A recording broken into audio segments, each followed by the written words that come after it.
Bismillahirrahmanirrahim. Welcome to Medical Globe e-learning. This is Hafsa Mubin from FMDC and we are doing Unit 11 of Physiology. This is about motor neurology and we are on chapter 59. This is about limbic system and hypothalamus. First of all, table of specification from this unit. In paper there will be 12 MCQs and 2 SEQs. This is altered. Okay, now is this topic. You don't have to read this. This is just extra. So now coming towards the first topic is the activating driving systems of the brain. This whole page is just for your understanding, for your reading. There is nothing important for your SEQ. Now this is the excitatory activity.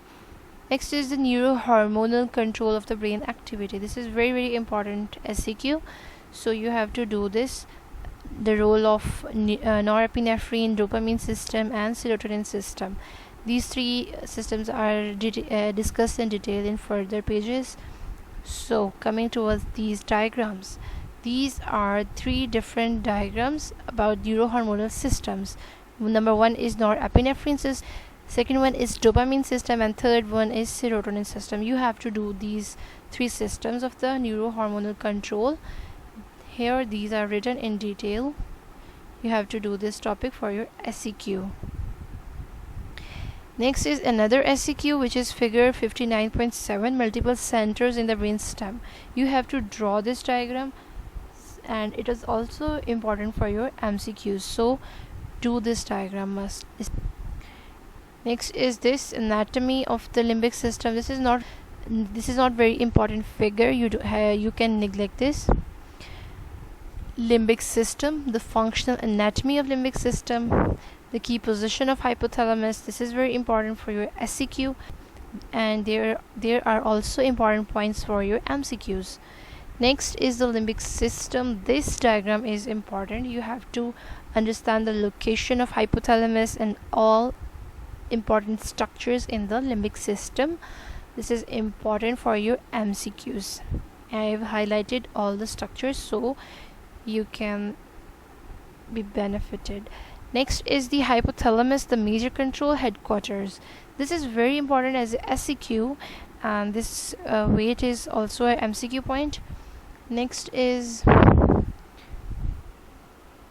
the continuation of that functions of hypothalamus, the vegetative and endocrine control. Here is upcoming SEQ. You can neglect this all paragraph. The cardiovascular regulation is first. Number one, body temperature regulation, then body water regulation, then uterine contractility and milk ejection from breast. These all are the functions of hypothalamus. So here you can see different nuclei of the hypothalamus and their locations and their functions. So it is easier for you to do it from this diagram, and it is important for your MCQs, and it is also your SEQ, like the functions of the hypothalamus. Another SEQ is the coronal view of the hypothalamus. You can be given a question about the different nuclei of the hypothalamus, so you have to do these all nuclei. This is the continuation of that previous topic, the gastrointestinal and feeding regulation, the function of hypothalamus and which nuclei are associated, and all theory is important for your concepts and for your MCQs, so you have to do this hypothalamus quite well. Next is behavioral functions of hypothalamus. This is also important for your MCQs and for your SEQ regarding hypothalamic functions. Now is the effects caused by hypothalamic lesions. This is also important for your understanding and for your MCQs. Next is the reward and punishment function of the limbic system. It is also another SEQ. So here is the details about the reward centers and punishment center. You have to write these highlighted texts in the SEQ. Now coming towards association of rage with punishment center. This is important for your SEQ. Next is the association of rage with punishment center. This is important for your MCQ. So here is the details about the reward center and punishment center. You have to write these highlighted texts in the SEQ. Now coming towards association of rage with punishment center. This is important for your SEQ. Next is the association of rage with punishment center. This is important for your Next is importance of reward and punishment on behavior. This is not very important, as this is just an explanation of the previous topic. Next is specific functions of other parts of limbic system, like hippocampus. This is its function is also another SCQ. You have to do this. This is important for your MCQs even. It has a role in learning, the memory formation. Next is the functions of amygdala. This topic is also important for your MCQs, and it can also be another SCQ. So you have to do all the highlighted text for both SCQ and MCQ preparations. The Clever-Bucy syndrome. This is often asked in MCQs. Next is the function of the limbic cortex. This is another SCQ.